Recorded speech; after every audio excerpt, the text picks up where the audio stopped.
بسم اللہ الرحمن الرحیم نحمدہ و نصلی علی رسولہ الکریم اما بعد۔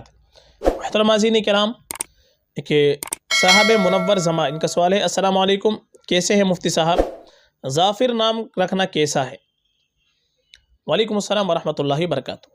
دیکھیے، ظافر جو نام آپ نے پوچھا ہے یہ ضاد کے ساتھ آتا ہے، دو کے ساتھ میں،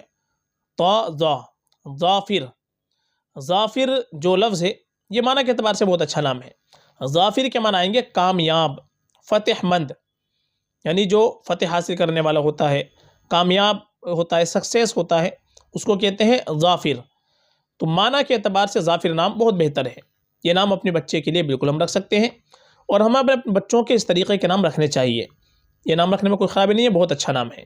اچھے نام رکھنے کی حدیث کے اندر ترغیب بھی آئی ہے کہ فَأَحْسِنُوا أَسْمَاءَكُمْ، کہ اپنے بچوں کے اچھے نام رکھو۔ اسی طریقے سے حدیث کے اندر آتے سموا بِأَسْمَاءِ الْأَنْبِيَاء، کہ اپنے بچوں کے نام نبیوں کے ناموں پر رکھو۔ وَلَا تُسَمُّوا بِأَسْمَاءِ الْمَلَائِكَةِ، اور فرشتوں کے ناموں پر اپنے بچوں کے نام نہ رکھو۔